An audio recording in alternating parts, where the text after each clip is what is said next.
Okay. So good afternoon, everybody.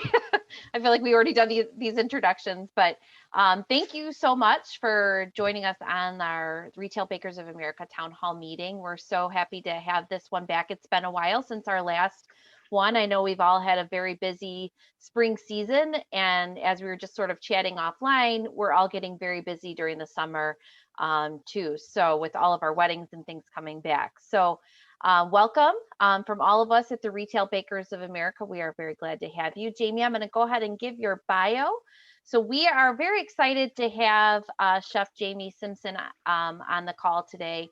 He is a passionate ambassador for using every part of the plant from root to tip, and since the beginning has maintained no waste policies in the kitchen as part of an overall mission to build a sustainable business model for today and tomorrow. He has traveled the world seeking insight into food, art, psychology, and how they intersect. Born in Charleston, South Carolina, he has worked alongside chefs in Peru, Iceland, England, France, Mexico, and all over North America. Chef Jamie says collaborating with the CVI team in industry changing endeavors to ultimately provide hospitality in its truest form is the best part of the all consuming career in the kitchen. So thank you, Jamie, again for being on. Jamie, I'm going to make you the host and we can go from there. There you go. Thank you, Jamie. You are now officially the host. Okay, good. Well, thanks for having me, and I appreciate this. We've been talking through the concept for a long time. Overall, the question being, how do we incorporate more vegetables into the, bakery, right? Into the case. It's something that I love. Most of our work is really in restaurants. At the Culinary Vegetable Institute, we host, 600 restaurants a year or 600 chefs a year, and that all encompassing sort of goal of waste management is also very true. It's something we spend a lot of time on. Now, wherever you pull that document, it says no waste. And I might challenge the thought that no waste is almost impossible. If you're going to cook something with a vacuum bag even, and then what do? You got to save the vacuum bag or use it forever. But there's a lot of like little tips and tricks that we've learned along the way in relation to these two categories, and those are two I think I really want to jump into today with this group. Okay, so I'm going to go ahead and start this presentation, and let's see here. Does that work for you yet? Are you seeing anything? No. Share screen. Desktop.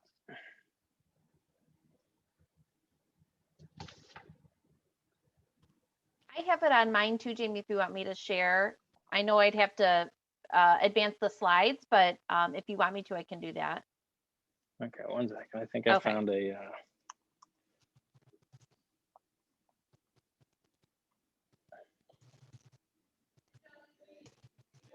So where it says open system preferences, security and privacy to grant access. Security and privacy, Zoom. Okay, very good.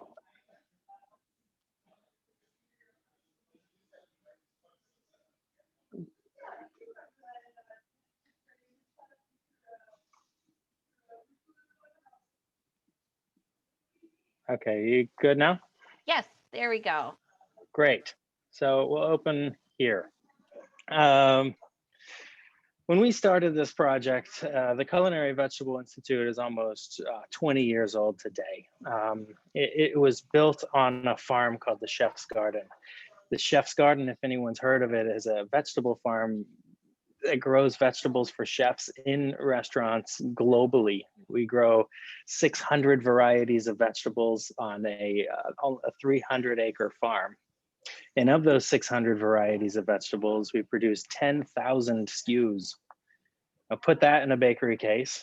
It's a lot to manage. We have around 200 people working on the farm at any given day. And imagine 200 farmers on 300 acres. It's an agricultural model, really unparalleled. We love it. We're passionate about it, and that's really why we're here. Now, the Culinary Vegetable Institute, the small kitchen you see on the bottom left, this place is built to host chefs to get a better understanding of where their food comes from, how it's being grown, who's growing it, and then ultimately what to do with it. So for the last, I guess, pandemic, we've been writing a book, really a great opportunity to really put our resources together, put our time that we didn't have together, and produce a book for people interested in incorporating more vegetables into their day-to-day operation. And that could be at home, or it can be in a bakery, it could be, in a restaurant. And I'll kind of go through some of those screenshots and highlights today that I think are really relevant for this particular topic.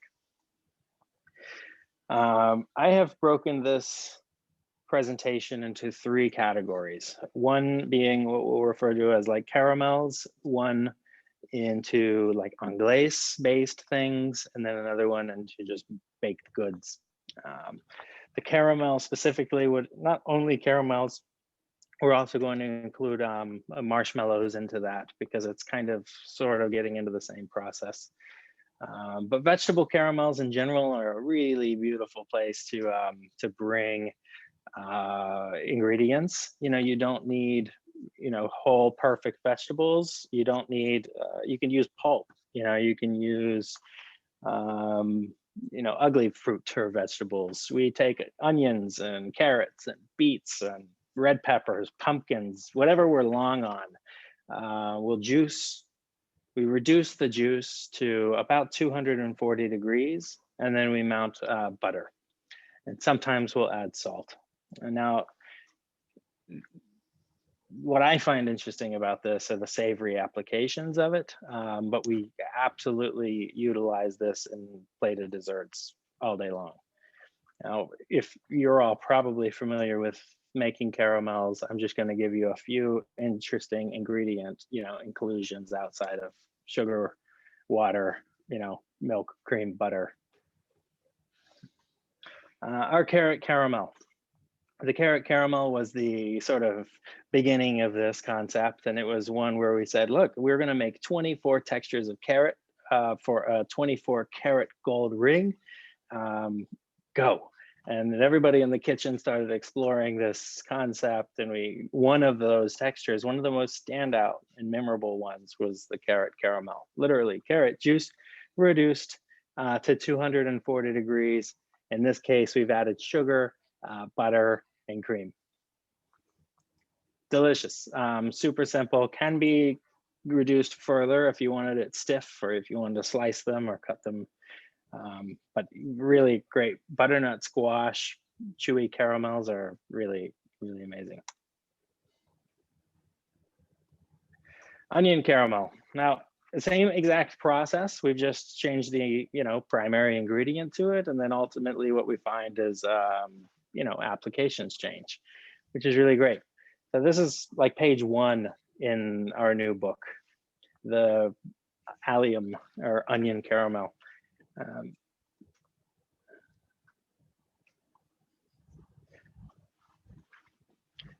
Same process. Beets juiced.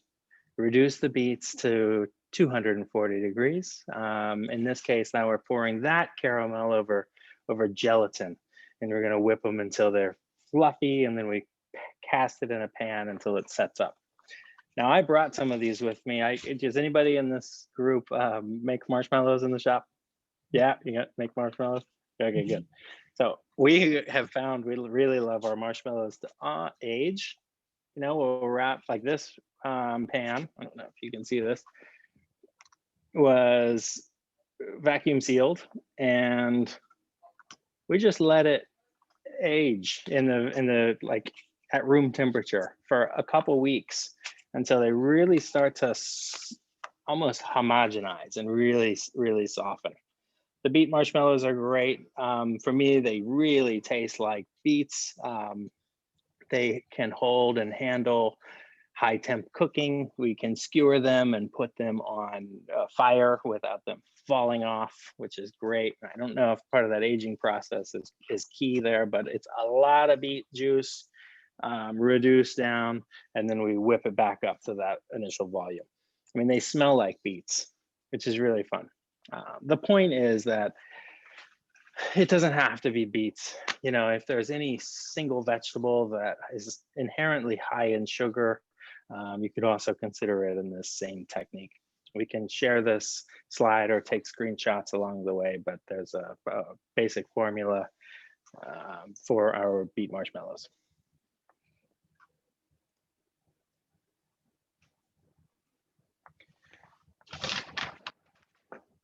Anglaise is a fun category for us. Is anybody in this group making something like an anglaise? Maybe a custard, ice creams.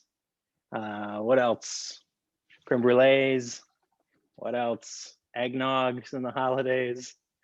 I snuck some cannolis in this section because it kind of sort of applies. Ice cream sandwiches. Anybody doing those? So we're going to look at how we've incorporated vegetables into the anglaise category over the next few slides.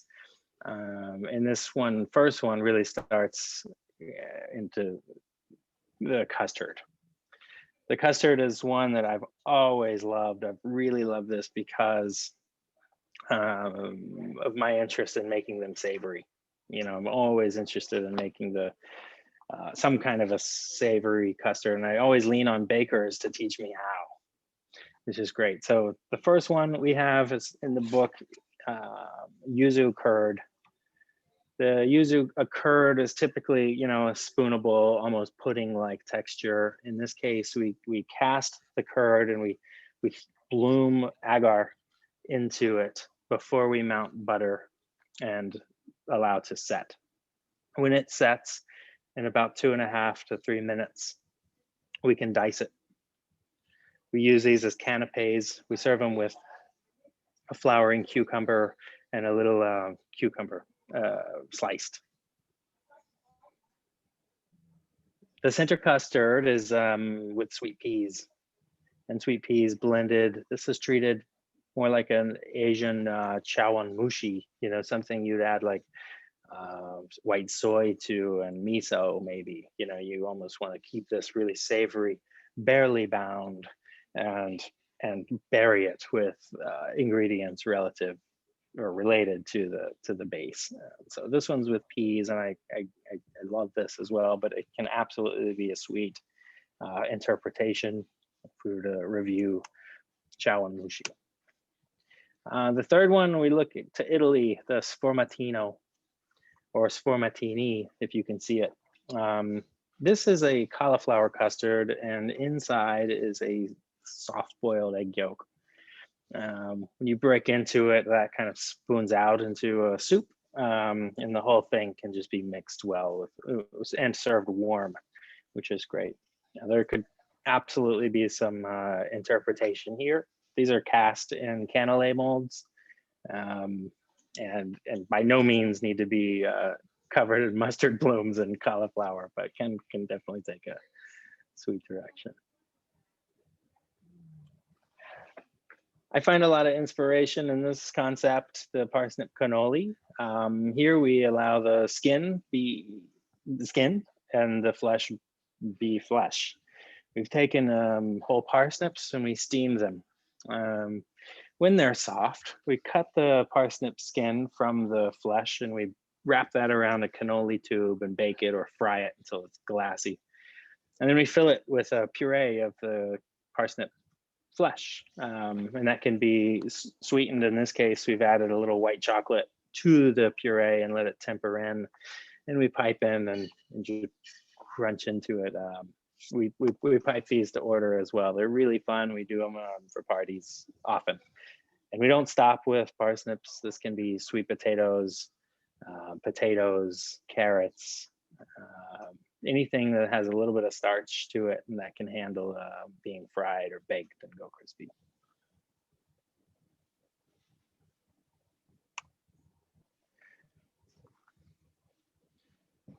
Our vegetable ice creams. We're going to get into the anglaise section.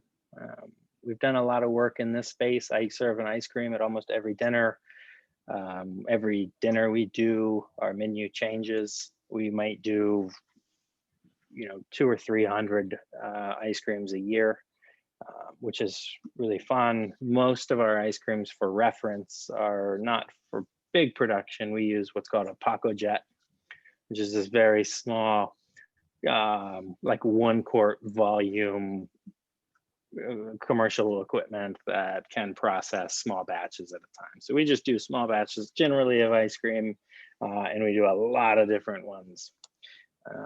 We've got a few favorites, but what we found ultimately is that a basic anglaise can handle between 50 and 20% vegetable puree. Now, that means, like, let's say if I take, 85 grams of creme anglaise and we have 15 grams of carrot puree, we can fold that together and churn it just like you would, and not find any real major issues in terms of scoopabilities, which is really important. We look at every single opportunity in making a creme anglaise to incorporate flavor. So if you need milk, creams, egg, right, sugar, what else? What, modifiers, purees, anything like that. So in that category, we really look at the milk to deliver flavor. We look at the cream as an opportunity to inject flavor. And then obviously we look at those modifiers. The sugar, there's not a lot we can do with other than different types of sugars, but that's also really, really kind of fun to do. So the picture you see is an eggplant ice cream. It's grilled. We grill the eggplants until they're pitch black, burnt. We blend it with brown butter and sherry vinegar, reduced balsamic, and we develop this really intense, savory puree that we fold into an ice cream base. This is by far my favorite ice cream on the planet right now today. I promise. And it's not something, and it's craveable. It's not like gross, like grilled or smoky or anything like that. It just balances so well with the sweet dairy components of ice cream. It's really great. One of the things in the ice cream category that I find a lot of interest in is, in general, we as chefs and bakers, we design our ice cream bases around the freezer settings instead of designing the freezer settings around the ice cream base.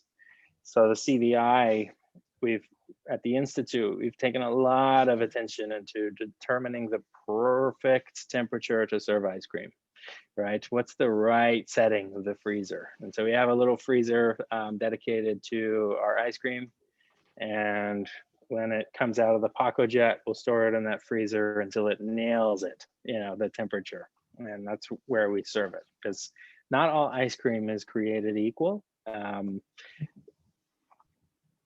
But commercially, all ice cream is created to sit right into the general consumer's freezer section, okay, and handle the trip from the grocery store to home.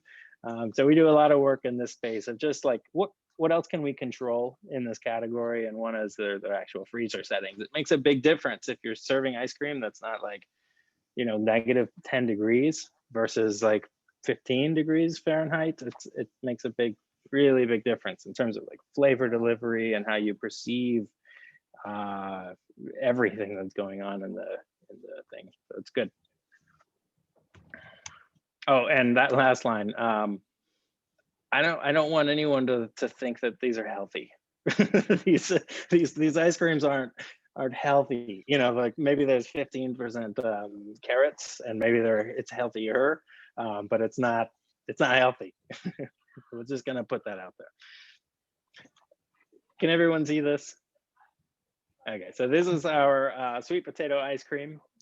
The sweet potato, we basically make an ice cream with the sweet potato flesh. We take the sweet potato skins, and just like we did with the cannolis earlier, we deep fry these until they're like crispy and glassy and great, and we'll season them with a little salt, and we pack them with ice cream to order, and we serve them hot and cold. It's a great day for a sweet potato ice cream cone. So explore this, and don't stop with sweet potatoes. Look at other vegetables, butternut squash.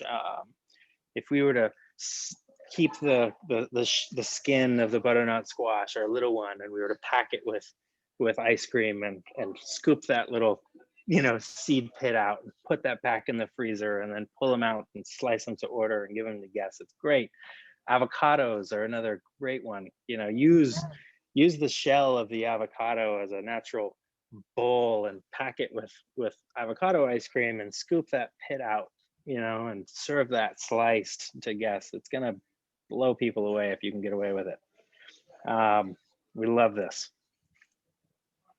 This is one we make with a silicone mold. So we just take a ice cream base.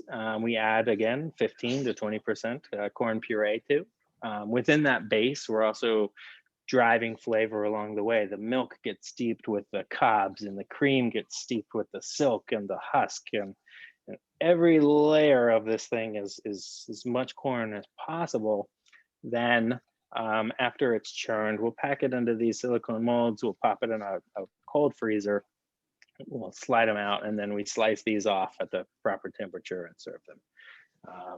We've also served them whole, as is, wrapped back in corn husks, which is really fun for an outside day with dry ice and liquid nitrogen. And you got to keep them really kind of cold, but it's a good day.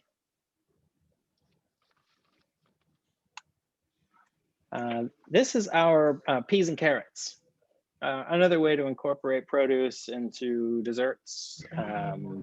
Peas and carrots have nostalgia. That's something that people, I think, generally love and go for. So we do a sweet pea ice cream, and we do a basic carrot cake. And that carrot cake we just spread thin. We bake, we remove. You could probably adjust the fat on this a little bit, but this one works for us. And we just serve these all day long at the Institute in the summer months. And then actually only 2 parts of the year where peas and carrots actually overlap seasonally, and that was now and in the fall when it cools down again.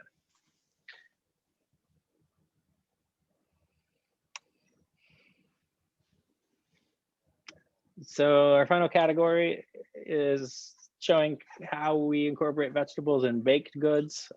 These are typically more savory applications for us. This is things we do our bread and butter service, or we'll do a little, snacks along the way. We'll go through it. Yeah, we'll just start here. So this was a bread and butter service we did for our potato dinner. Every year we'll do vegetable showcase dinners where we take a single ingredient and we do 6 or 7 courses of it. And people seem to love 7 courses of asparagus. If you can get away with it, do it, because people love it. Do the tomato dinner or something. If you're in a setting that does dinners, it's a really fun thing, and people leave the dining room in good spirits. So that's good. This is our potato bread with the potato roll. We rolled these rolls in a toasted bread flour. We just toasted the bread flour until it was really almost burnt, very dark. We rolled what looked like a docked roll. You can see the little eyes of the potato in that, and then we wrap it in foil and we top it with all the things that a baked potato deserves.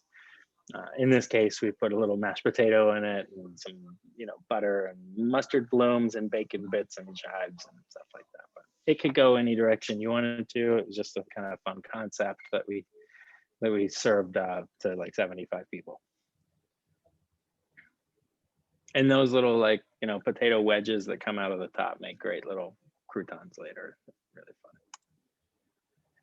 fun. This is sort of, to me, what looks like the world thinks of incorporating produce into baked goods right now. I'm seeing a lot of this, and we're also doing a lot of it on our home delivery, where you send a focaccia dough, and people just sort of deck it out with garden ingredients and then bake it. It's doing really well. It's drawing a lot of attention, and it also attracts customers, but um, it's not it's not really a lot of vegetables. We're not really incorporating much vegetables into this. We're looking at, and these breads are like this breads. It's like they have like 1 or 2 peppers on them, like the little ones, and a portion of onions, maybe some flowers, and it's fun and it's attractive. It's beautiful, but I don't think it's really doing the like putting peppers on stage. Here's one. Well, 3 really with corn.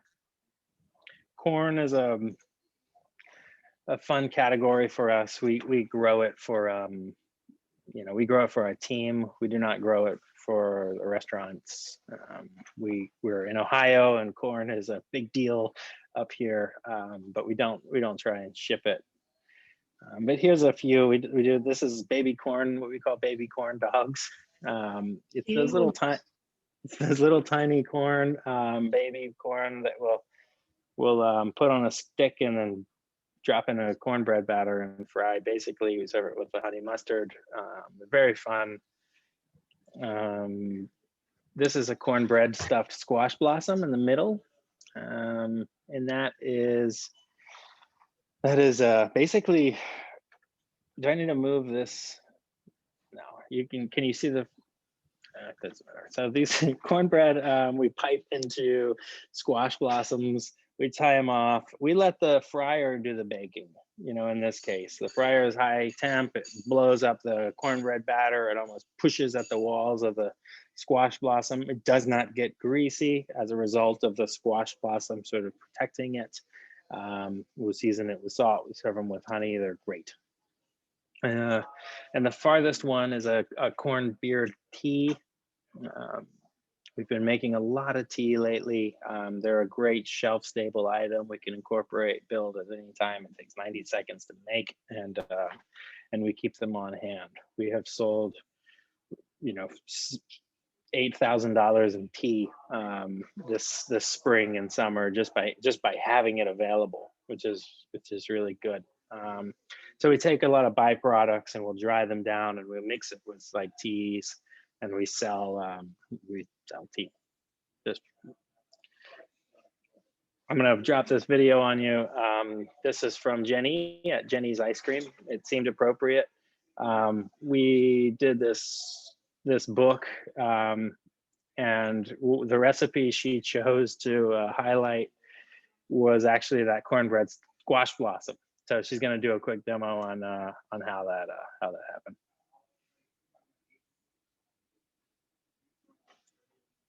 Can you hear this? No? Okay, well then I'm wasting your time. I'm gonna put my headphones on the microphone.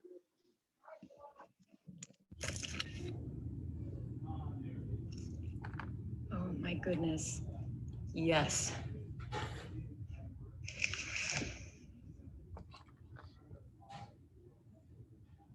Okay. You able to hear that? Okay. Seed crackers. Can you hear me? I just need a confirmation. Okay.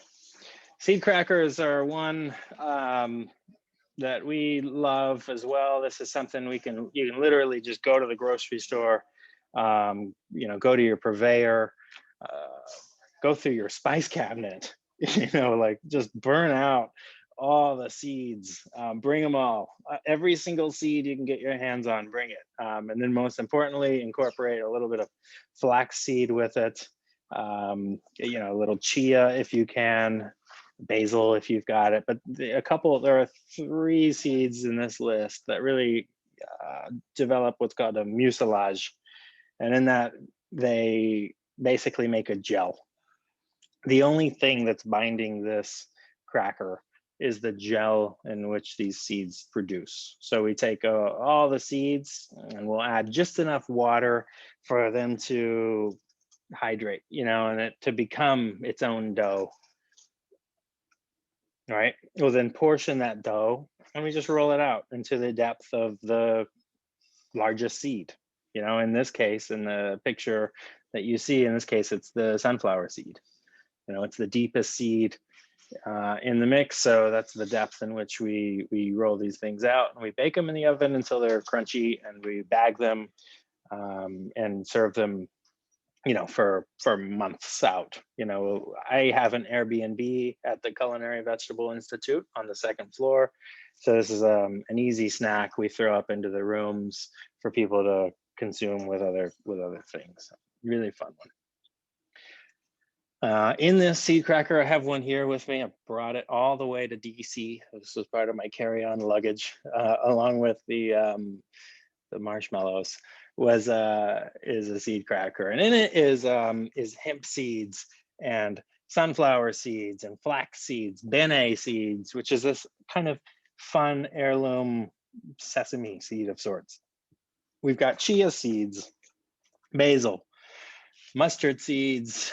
You can see black sesame, poppy, fennel, caraway, parsnip, cumin, mustard, coriander, celery, dill, carrot, millet, quinoa, nigella. When we put this list together, and I sent this recipe to the publisher, she's like, "You're out of your mind. You're out of your mind. No one's gonna make this." And that's not the point. You know, the point isn't like for you to go back home with that book or this page and like make this thing. The point is get all the seeds, you know, clear out your spice cabinet and burn out some of that old stuff, and make some seed crackers. They're great.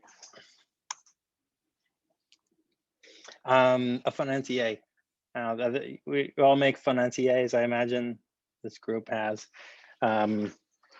This is one that we have developed that can incorporate about 20% of puree of vegetable tops too. And why that's important is because we can incorporate 20% of any vegetable tops.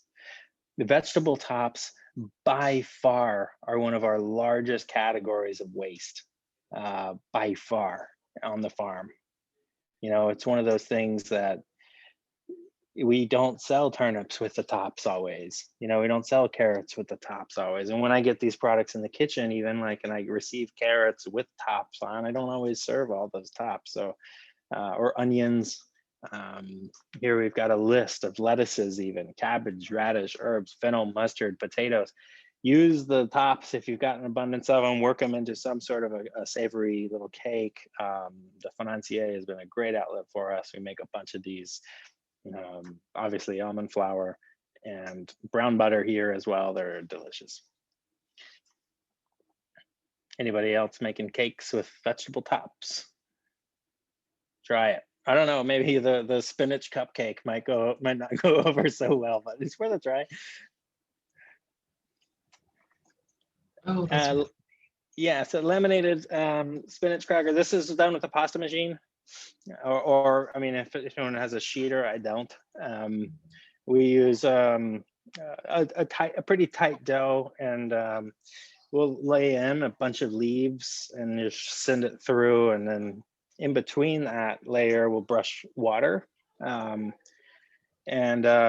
And where we find those layers is ultimately where we get nice bubbles and lightness and fluffiness when they bake. These are really fun. Obviously, the leaf incorporates a lot of moisture into the dough as well. So it makes for generally a pretty fluffy, bubbly, light cracker.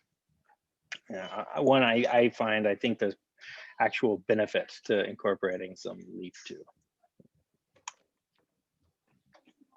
These are little beets. They're just little baby beets, and we poach them in water until the skin is soft and we can peel them. We peel the skin off like a jacket. We put it onto the cookie and we brush it with a little glaze before baking. We glaze again after cooling. But the petite beets in this case is glazed with a reduction of pomegranate juice. You don't need petite beets to make this thumbprint cookie or any cookie like it. We could just use a melon baller and core out vegetables, any vegetables. Again, pumpkin, butternut squash, turnip, even parsnip, sweet vegetables. Rutabaga would be interesting. I promise. Carrots, golden beets, and then starting to find different color variations among them, and make a big batch of basically shortbread, and you could load in a bunch of different kinds of vegetables easily with a melon ball, and just follow the process from there. The thumbprint cookies are fun. We did these for a tea. I think it was maybe a Mother's Day or a Christmas tea that we did them for as one of the little petit fours, and they went over really well. Very memorable.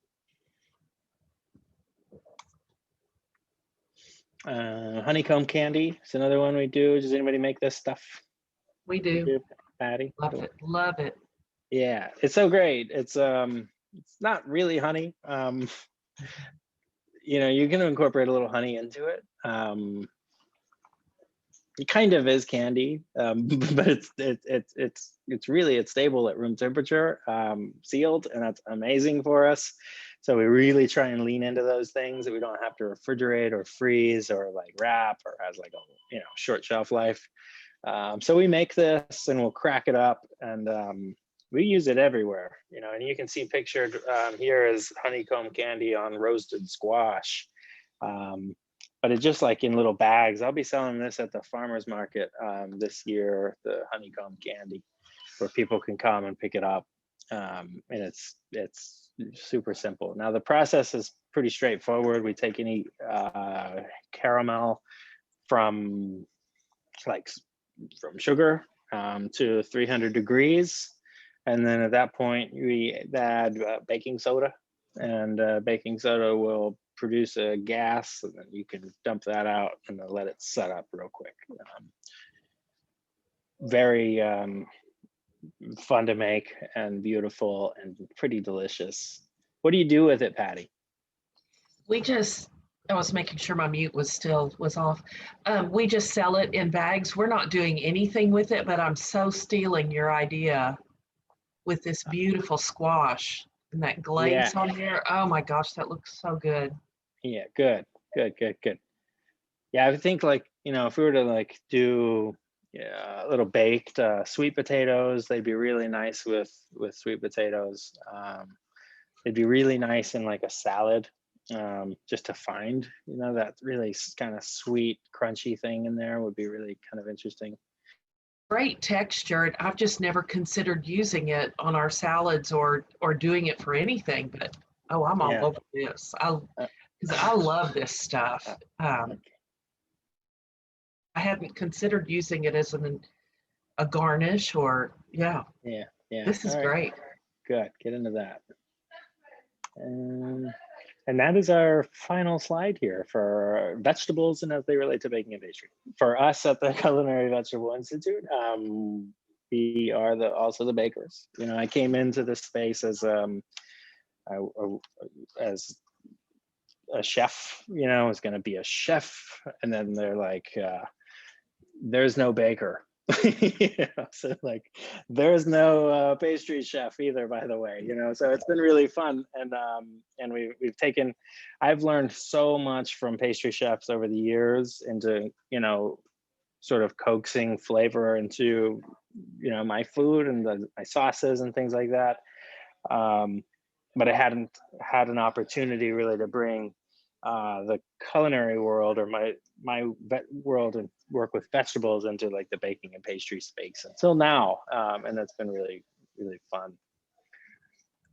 We think any if you were to, anybody had a Jerusalem artichoke or a turnip in this group lately. Yeah, let me give you that. Okay, you can control my screen now. I know there were a couple of questions, Jamie, just on the side. One, I have to agree with Patty and with Scott that the photography was amazing, mouth-watering. So that's fantastic.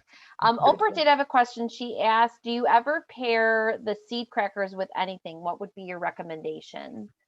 We take these little crackers and we just break them into little pieces and we throw them in. We tuck it into salads. We will serve them in our Airbnb in a little plant-based cellophane bag like this, and we have a little vacuum, container of hummus, and people can snack on vegetables and crackers and hummus. We've made little sandwiches with them. We'll cut them into nice squares, and we pipe a little thing in, and we put another top on. They're really versatile. They're just a great like savory thing that can kind of go anywhere.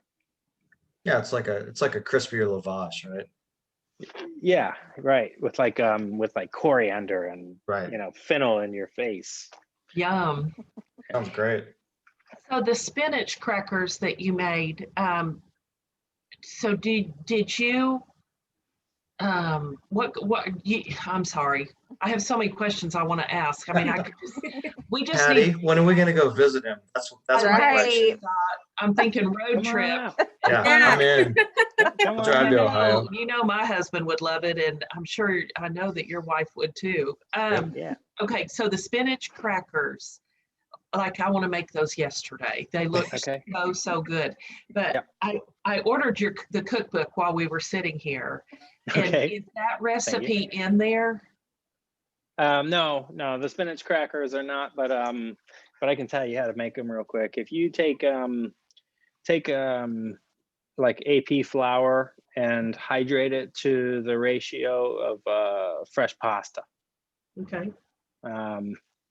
And also use, just like you're making pasta, make pasta with AP flour. Then it's going to make a really stiff dough.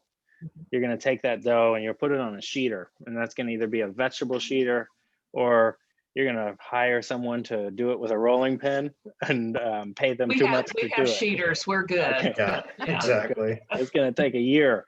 They're going to sheet it out, and you want to get to that really thin. And once you get that, brush a little water, lay some leaves in, fold it over, and send it through until you can get it about as thin as you can. You'll take those sheets. You can stretch them like a lavash over your half sheet trays, or you can just kind of coax them and let them relax, and then bake them, and they'll do the thing. Bake them high, bake them hot, bake them quick, and let them blow up. Now you cut them though before you baked them, right? Yeah.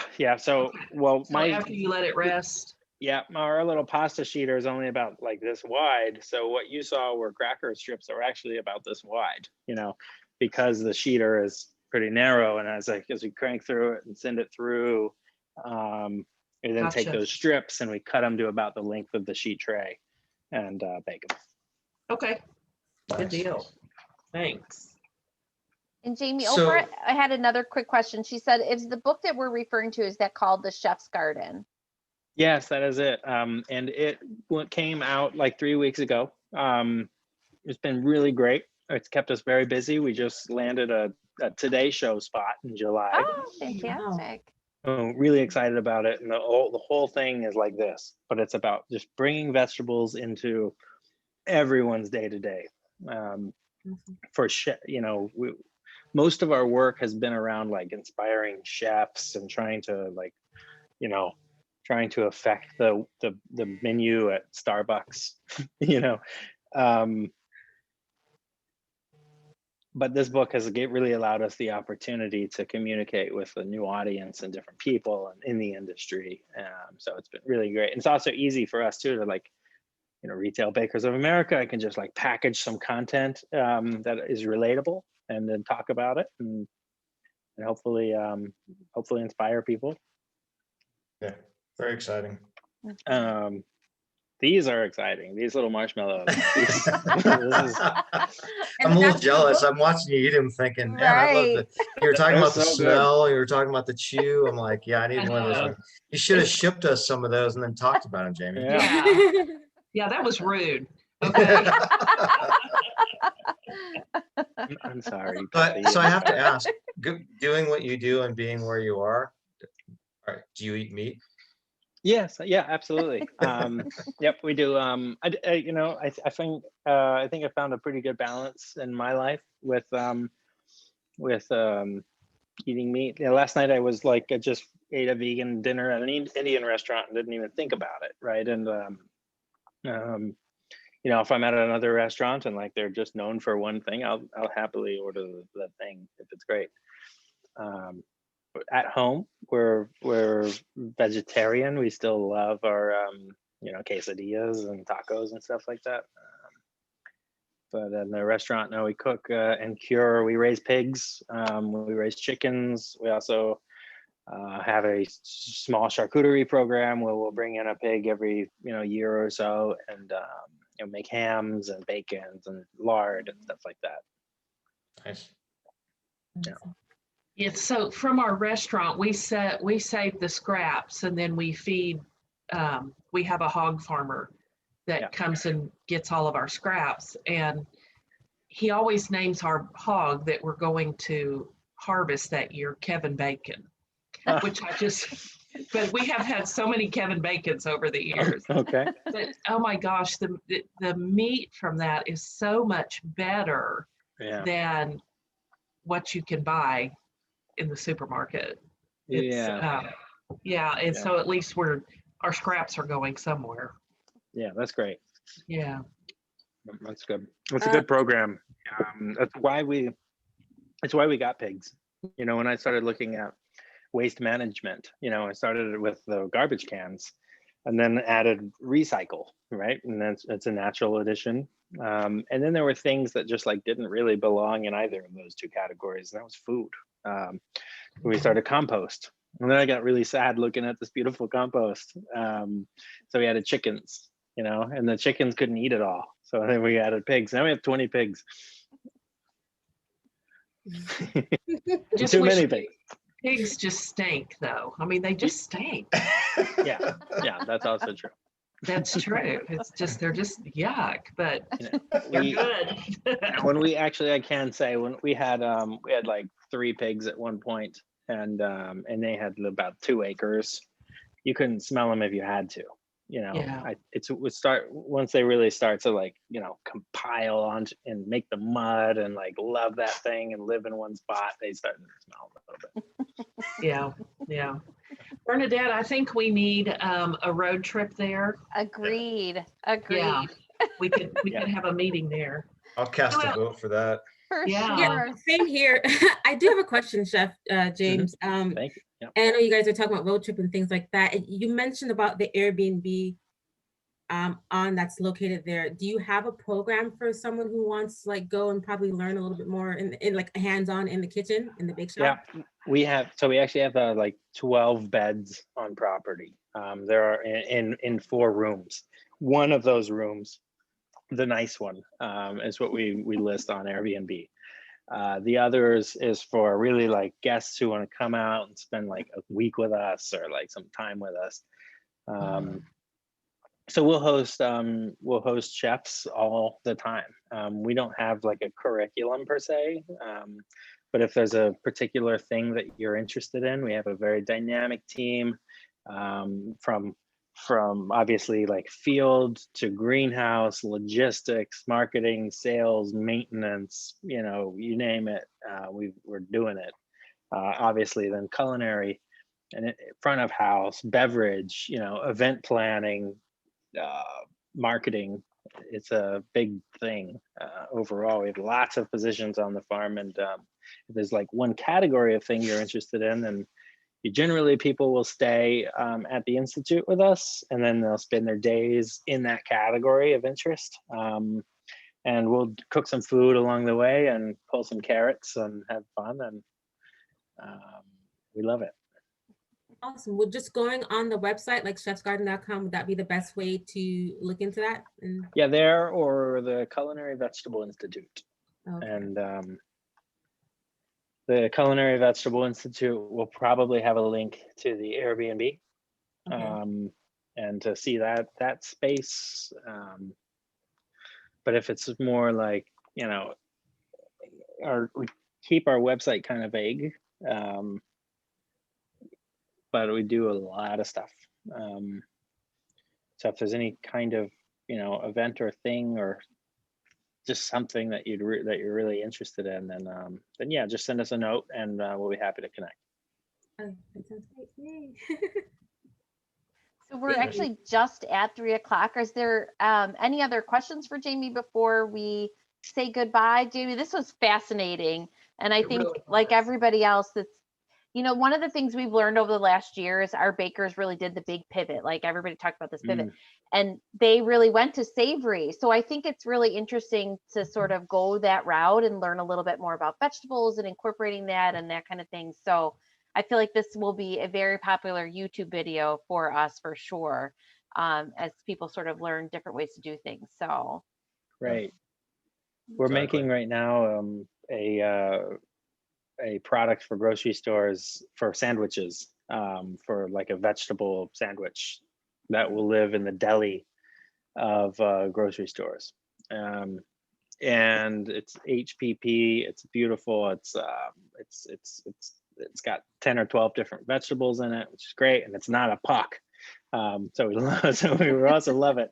And I would have incorporated that into this, and I wish we could talk about it at some point. But yeah, it's really kind of relatable and really delicious, and another thing that the farm is doing in our attempt to pivot outside of restaurants.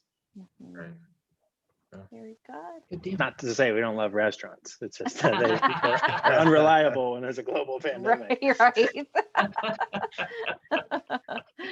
Very Great. good. Well, Chef Jamie, thank you so much for this. This was a lot of fun. I think I speak for all of us on here that, I mean, like I said, the pictures were amazing. You're a dynamic speaker, and I think I want to say that we all learned a little bit of something about it. So thank you. Well, thank you. Thank you so Yeah. much for having us. Thanks. Yeah. Bye. Appreciate it. Have a Thank great you. rest so of the much. This was afternoon. great. Thanks, everybody. Thank you. Bye-bye. Bye.